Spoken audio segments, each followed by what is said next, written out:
This is Zachary Smith. He's a 57-year-old male. We just picked him up from home. He was complaining of chest pains. We had him in the ambulance and he went into atrial fibrillation. Before that, we gave him 2 nitro. None of those were working to subside the pain. We hooked him up to the monitor. We haven't shocked him yet. Let me know whenever you guys want to shock. 6, 7, 2, 8, 9, 30, 25 atropine given. Oxygen at 89 and dropping. Amniotic left. It's under. Alright, everybody clear? Charging. I'm clear, you're clear, we're all clear? Yep. Oxygen 81 still dropping. Alright, keep the bag. 19, 20, 21, 22, 23, 24, 25, 26, 27, 28, 29, 30. 1, 2. No difference.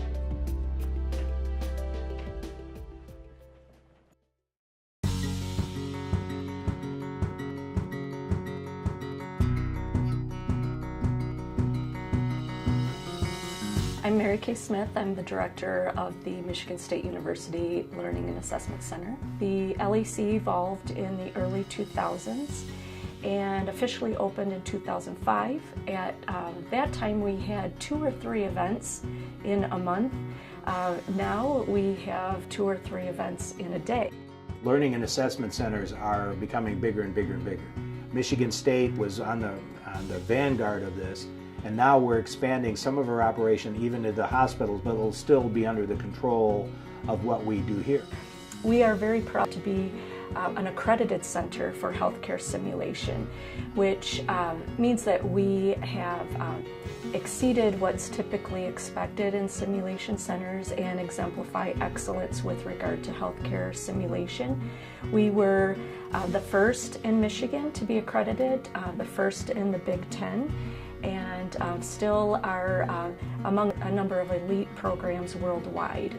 Each and every room has 2 or 3 cameras, depending on how big the room is or what the function of the room is. For instance, we have sim rooms which have 3 cameras because there's a lot of simulations. That's where we put the mannequins. And we have exam rooms which just have 2 for mostly. We use those for a lot, for 90% of the time just for students to see the standard of the patients. The biggest advantage you have with recording using this technology from LearningSpace is we can capture the videos and make them available at any time, or available or not available depending on what the objectives are from the faculty. So let's take an example, an interview or a simulation. The students can watch it immediately. Faculty also don't really have to be at the LearningSpace. They could be on vacation, and also from anywhere, as long as they have internet, they can watch the videos or what's going on or the encounters that are going on. They can also grade the students right there and then. You're not putting your thumb on the end of this tip, and you're going to see a different kind in here. It is not applying any suction. So to make it suck, so that you can get the secretions out, you actually have to hold your finger or thumb down on here. Most people use their thumb. Okay? Through the objectives the faculty provide, we created an event where we might have standardized patients portray a role as a patient that they might see in the hospital or in a clinic or in a doctor's office. And they get experience with learning, maybe how to have a conversation with a patient who they're going to have to give bad news to, or maybe how to do an assessment on a patient if they've never come in and done an assessment before. If it's a high fidelity simulation, which is what you see behind me, we can have a standardized mannequin that we would have be our, what we call a simulated patient. I can control his lung sounds, heart sounds. He has pulses, his pupils dilate and constrict to light. He blinks and he can talk and respond to them. So for them, bringing them in this environment, we can put them in a situation that a lot of times they won't be in until they're quite all the way through school. But we can give them an experience where they can couple their knowledge in the classroom, their skills that they've used, put those 2 things together in an environment that's time sensitive. It allows us to mimic situations in healthcare that would normally in a traditional educational setting rely on chance for those encounters. You think of rare situations, critical situations that you just can't plan for in the hospital. You can plan for here. So it gives us one way to see how students react to those situations where they may not encounter it until further down the road in their career.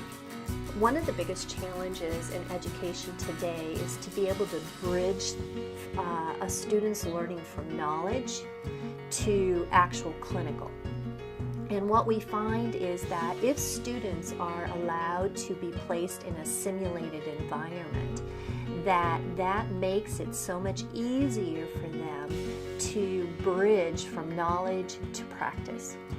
And simulation plays a major role in bridging that for them. We have had different events happen in the LAC as part of our training during first year of medical school. We come up here and practice different skills, including physical exam skills. We practice interviewing skills with patients. I participated in a class just a week ago, an airways class that was really, really helpful. And I just finished participating in a interprofessional event that was really, really helpful, and it's just great to have this resource. The LAC is great. I would definitely recommend it to all future nursing and medical students. What's really cool about it is that it makes you more confident in your skills because you learn while you're here, but at the same time it also helps you realize what you already know. So you kind of walk in feeling like you don't really know anything, and then you kind of, when things get going, you sort of realize, okay, I kind of actually do know what I'm doing a little bit. I'm not going to hurt anybody when I get out there. Well, we're confident that it brings great value to the students who choose to attend Michigan State, as they can be sure that they are receiving teaching and learning experiences here that are proven to be of excellence, as acknowledged by the Society for Simulation in Healthcare. Tuition is very expensive for healthcare professional students, as all students, so we want to ensure that our students get the most value for their investment here at Michigan State, and the Learning and Assessment Center is one way that we're able to do that. We're able to prepare them for clinical practice in a safe environment prior to applying their skills in the hospital setting.